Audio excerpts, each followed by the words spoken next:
Hello friends, welcome to our channel Kanidam Bayamillai. Last videosல நம்ம rational நம்பர்ஸ்ல addition, multiplication, subtraction இதெல்லாம் பார்த்தோம். இன்னைக்கு வந்து நம்ம டிவிஷன் பார்க்க போறோம். ரெண்டு ரேஷனல் நம்பர்ஸை எப்படி நம்ம டிவைட் பண்றது அப்படின்னு சொல்லி பார்க்க போறோம். எடுத்துக்காட்டு 1.15 என்ன கொடுத்திருக்காங்க? 7/-8 எதால டிவைட் பண்ண சொல்லியிருக்காங்க? -3/4 வகுக்க சொல்லியிருக்காங்க. சரியா? ஃபர்ஸ்ட் நம்ம கொடுத்துருக்கிற சம் எழுதிக்கிட்டோம். இப்போ ஃபர்ஸ்ட் நம்பர் 7/-8. ஃபர்ஸ்ட் நம்பர் என்ன இருக்கு? 7/-8. நமக்கு வந்து டினாமினேட்டர்ல வந்து மைனஸ் வரக்கூடாது. ஸோ நம்ம அந்த மைனஸை நம்ம நியூமரேட்டர்ல போட்டுக்கிறோம்.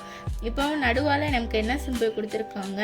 டிவிஷன். இப்போ டிவிஷனை நம்ம என்ன பண்ணுறோம்னா மல்டிப்ளிகேஷனாக போடுறோம். மல்டிப்ளிகேஷனாக போடும்போது இந்த செகண்ட் நம்பர் இருக்குல்ல, அந்த செகண்ட் நம்பரை நம்ம ரெசிப்ரோக்கலாக போடணும். ரெசிப்ரோக்கல்னா தலைகீழி. இந்த ரெண்டாவது நம்பரோட தலைகீழி என்ன? அதாவது 4/3. அதாவது மேலே இருக்கிறத கீழே போட்டுக்கணும், கீழே இருக்கிற நம்பரை மேலே எடுத்து போட்டுக்கணும். இந்த மாதிரி தலைகீழாக எழுதணும். -4/3 எழுதிக்கிறோம். ஓகேவா? இது வந்து எப்படி இருக்கு? இதுக்கு முன்னாடி உள்ள சம் பார்த்தோம்ல, அதாவது மல்டிப்ளிகேஷன், ரெண்டு ரேஷனல் நம்பர்ஸை எப்படி மல்டிப்ளை பண்ணுறதுன்னு பார்த்தோம்ல, அதே மாதிரி தான். இப்போ -7/8 × -4/3. இப்போ இந்த மாதிரி நம்ம சேஞ்ச் பண்ணிட்டோம். இப்போ வந்து நம்ம என்ன பண்ணலாம்?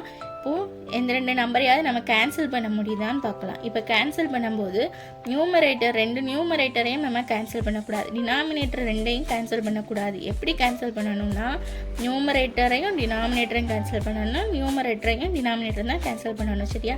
இப்படி மேலேயும் கீழே, மேலே உள்ள நம்பர் கீழே உள்ள நம்பர் இப்படி அடிச்சுக்கலாம். இப்படி கிராஸாகவும் இந்த 8ஐயும் -4ஐயும் அடிச்சுக்கலாம். இந்த 7ஐயும் 3ஐயும் அடிச்சுக்கலாம்.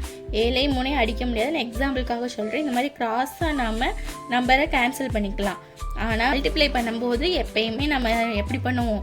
நியூமரேட்டர் தான் இது பண்ணணும், டினாமினேட்டர் தான் நம்ம மல்டிப்ளை பண்ணணும். இது வந்து நம்ம கிராஸாக பண்ணிடக்கூடாது. ரெண்டுக்கும் உள்ள வித்தியாசம் நம்ம எப்பயுமே தெரிஞ்சு வச்சுக்கணும். ஹெல்ப் பண்ணலாமா அப்படின்னு பார்த்தா 8 இருக்குது, இங்கே 4 இருக்குது. டினாமினேட்டரில் 8, நியூமரேட்டரில் 4 இருக்குது. இதை நம்ம கேன்சல் பண்ணலாம்.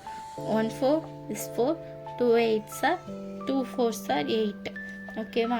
இதை கேன்சல் பண்ணிட்டோம். இப்போ வேறு எந்த ரெண்டு நம்பரையாவது நம்ம கேன்சல் பண்ண முடியுமான்னு பார்த்தா எதுவுமே கேன்சல் பண்ண முடியாது. இப்போ மேலே ரெண்டு மைனஸ் இருக்குது. மைனஸை மல்டிப்ளை பண்ணால் நமக்கு என்ன கிடைக்கும்? Plus 1 7 is 7, 2 3s are 6. இப்போ நமக்கு கேன்சல் பண்ணதுக்கப்புறம் என்ன நம்பர் கிடச்சிருக்கு? 7/6. 7/-8 -3/4 டிவைட் பண்ணதுக்கப்புறம் நமக்கு என்ன ஆன்சர் கிடச்சிருக்கு? 7/6. இந்த சம் வந்து உங்களுக்கு புரிஞ்சிருக்குன்னு நினைக்கிறேன். ரெண்டு நம்பரை நம்ம டிவைட் பண்ணுறதுக்கு முன்னாடி அந்த டிவிஷனை மல்டிப்ளிகேஷனாக சேஞ்ச் பண்ணிவிட்டு ரெண்டாவது நம்பரை ரெசிப்ரோக்கலாக சேஞ்ச் பண்ணணும். ரெசிப்ரோக்கல்னால் தலைகீழியாக சேஞ்ச் பண்ணிவிட்டு அதுக்கப்புறமா நம்ம எப்போயும் மல்டிப்ளை பண்ணுவோம்ல, அதே மாதிரி நம்ம சம் செய்யணும். இதே மாதிரி மேக்ஸ் ரிலேட்டடான வீடியோஸ்லாம் பார்க்குறதுக்கு நம்ம சேனலை சப்ஸ்கிரைப் பண்ணிக்கோங்க. இந்த வீடியோ பிடிச்சிருந்தா லைக் பண்ணுங்கள், ஷேர் பண்ணுங்கள், பெல் பட்டனை கிளிக் பண்ணுங்கள். தேங்க்யூ. நெக்ஸ்ட் வீடியோவில் பார்க்கலாம்.